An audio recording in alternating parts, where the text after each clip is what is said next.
अस्सलाम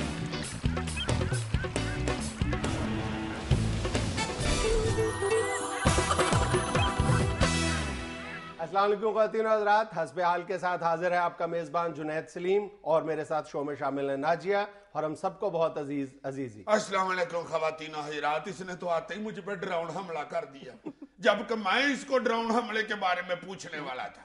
यार पा जुनैद, हम मुसलसल कह रहे हैं कि ड्रोन हमले बंद करो, ड्रोन हमले बंद करो। वो मुसलसल हर चौथे दिन कोई ना कोई शोशा छोड़ देते हैं, हमने ड्रोन हमले से इतने बंदे मार दिए, फलाना दहशतगर्द मार दिया।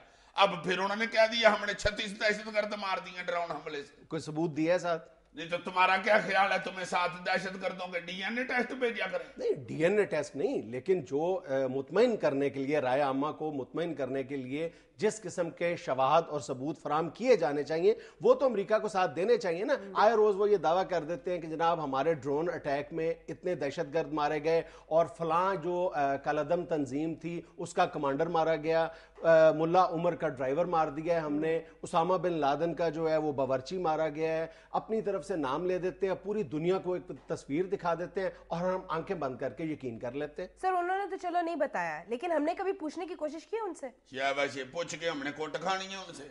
क्यों पूछा जाना चाहिए? बिल्कुल। हमारी सरजमीन पे वो ये सारी कार्रवाइयां करते हैं, हमारा हक नहीं बनता कि हम उनसे पूछे? और तुम्हारी गवर्नमेंट के बयान तो देखो कितने हंसी वाले हैं। रहमान मलिक साहब कहते हैं कि हम ड्रोन हमले के बंद होने का मुतालबा करते रहेंगे, कर रहे हैं, करेंगे। पर यहाँ से अंदाजा लगा लो रहमान मलिक साहब, ये हमारी हुकूमत की संजीदगी इस हवाले से ये खुद एतराफ कर रहे हैं कि हम आइंदा भी ड्रोन हमले बंद करने का मुतालबा करते रहेंगे। यानी इनको पता है कि ये ड्रोन हमले नहीं रुकेंगे, मुसलसल होते रहेंगे। यार वैसे माफ करना, रहमान मलिक साहब मेहनत तो कर रहे हैं ना, जब से वजीर बने उन्होंने बालों में कंघी नहीं की बेचारे।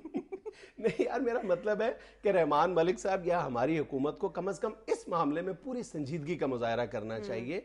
जिन मामलात का अमेरिका को खुद यकीन नहीं है और वो खुद इस बात का जिक्र बार बार कर रहे हैं, बल्कि एतराफ़ कर रहे हैं कि वो ये जंग सायों के खिलाफ लड़ रहे हैं, शैडो किस्म के कैरेक्टर्स हैं, शेडी किस्म की तंजीमें हैं और वो उनके खिलाफ लड़ रहे हैं। और बार बार वो जब भी जो भी ऐलान करते हैं कि हमने फलां दहशतगर्द मार दिए, फलां तंजीम के खिलाफ, दहशतगर्द तंजीम के खिलाफ हम बरसरे पैकार हैं, हम बिल्कुल उनकी बात पर बहने ही यकीन कर लेते हैं। वो जो तस्वीर दिखाना चाहते हैं हम वही तस्वीर देखना शुरू कर देते हैं। वो पूरी दुनिया को एक तस्वीर दिखाते हैं कि फलां फलां इलाके में अब फलां फलां तंजीम जो है वो दहशतगर्दी की कार्रवाइयां कर रही है, हमने फलां दहशतगर्द को पकड़ लिया है। जिस जिसका वो नाम लेते हैं, खा वो तंजीम हो या फर्द, हम फौरन यकीन कर लेते हैं और खुद वो बिल्कुल अंधेरे में टामकटोइयां मार रहे हैं। एक एक बंदा उन्होंने 3-3 दफा मारा है। ये मुल्ला मंसूर का केस तुम देख लो, मेरा ख्याल है कि ये अमेरिकन इंटेलिजेंस एजेंसीज के मुंह पे इससे बड़ा तमांचा और क्या होगा कि वो एक शख्स को मुल्ला उमर का नायब समझकर कई माह तक उसके साथ मुज़ाकरात करते रहे, उसके साथ डिनर और लंच करते रहे हैं, उसको करोड़ों डॉलर दे दिए हैं, उसके साथ नेटो के तैयारों में सफ़र करते रहे हैं, मुज़ाकरात करते रहे और उन मुज़ाकरात की रोशनी में फिर वो अपनी पॉलिसियां भी बदलते रहे हैं और आखिरकार पता चला कि वो मुल्ला मंसूर नहीं था, वो तो कोयटा का कोई दुकानदार था आम सा। मुझे हंसी आ रही है, देखो वो दुकानदार मुल्ला मंसूर बन के याशी करता रहा है।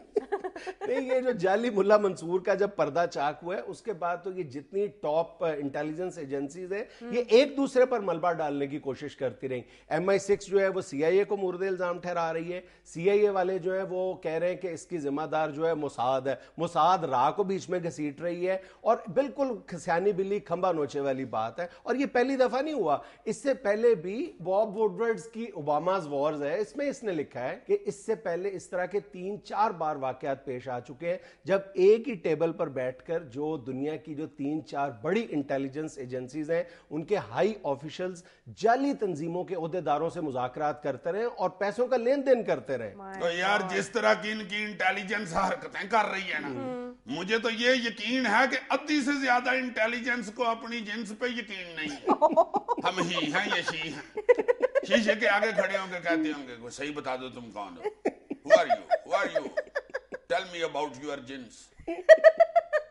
ویسے میری رائے میں تو یہ لوگ جو ہے نا امریکہ ہو یا برطانیہ کی انٹیلیجنس ایجنسیز ہوں، یہ لوگ خود پہلے خلا میں ایک ہوا تخلیق کرتے ہیں اپنے جو تہمات ہیں یا خدشات ہیں ان کے پیش نظر، اور پھر زمین پر ان کیریکٹرز یا ان تنظیموں کو تلاش کرنے کی کوشش کرتے ہیں۔ ہاں صرف فلموں میں ان کی انٹیلیجنس بڑے کام دکھاتی ہے، ویسے سچی مچی کی جو انٹیلیجنس ہے نا وہ تو بیچاری لتر کھانے کے قابل ہے۔ صحیح۔ جب انہوں نے افغان جنگ شروع کی تھی اس وقت بش نے اپنی وار کیبنٹ سے خطاب کرتے ہوئے کہا تھا اور اعتراف کیا تھا کہ یہ ایک لمبی جنگ ہے جو ہمیں مختلف طریقے سے لڑنی ہوگی اور ہمیں سایوں کے خلاف جنگ کرنا ہوگی، اور اب واقعی یہ حقیقت نظر آ رہی ہے بات کہ یہ سایوں کے خلاف جنگ لڑ رہے ہیں۔ یار مجھے تو لگتا ہے کہ یہ القاعدہ بھی ان کا اپنے ہی کو ہوا کھڑا کیا ہوا ہے۔ وہ پتہ نہیں ہوا ہے یا نہیں، لیکن القاعدہ نام انہی کا دیا ہوا ہے۔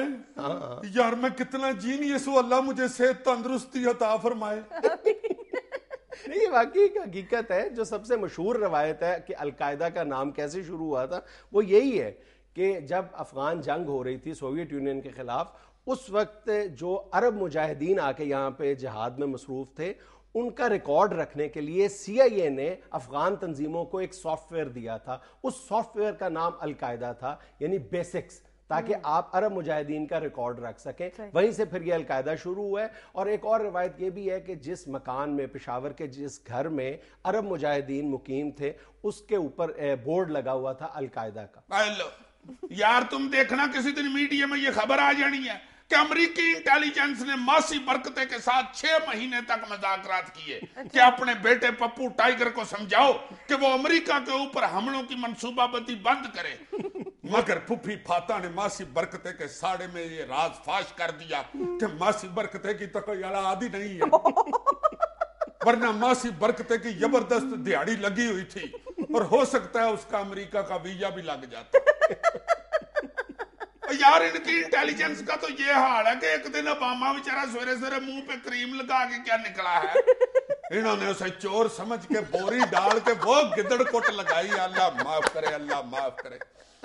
وہ تو بیچارے اوباما کے بوری میں کان پورے نہیں آئے، انہوں نے کان پہچان لیے اور اسے چھوڑا اور بعد میں مشہور کر دیا جی باسکٹ بال کھیلتے ہوئے اسے چوٹ لگ گئی۔ یہ تو کان پہچان انٹیلیجنس کے کام آ گئی ہے، ورنہ اسے جان پہچان تو کسی کی نہیں ہے۔ ان کی انٹیلیجنس تو ایک دفعہ کسی منجے ہوٹل پہ 6 مہینے یور ڈالتی رہی ہے کہ خبردار 4 رس بیچنا بند کرو۔ وہ تو 6 مہینے بعد کسی نے کہا جی آپ چرس بند کرانے نکلے ہوئے ہیں جناب۔ یہ بیچارے تو 4 رس کو بھی کوئی چرس کی قسم سمجھتے رہے۔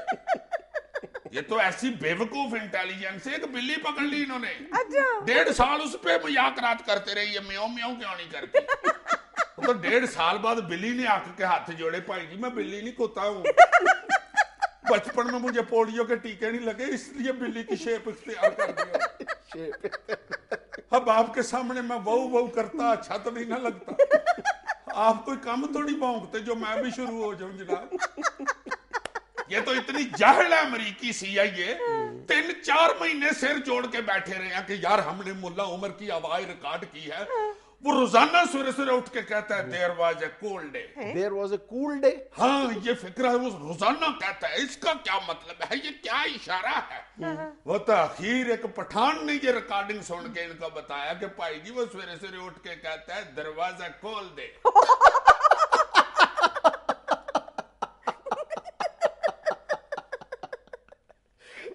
وقت ہے کمرشل بریک کا، ہمارے ساتھ رہیے گا۔ اخیر ان کے پٹھان ہی کام آیا، ورنہ یہ تو 6 مہینے اور سر جوڑ کے بیٹھے رہتے۔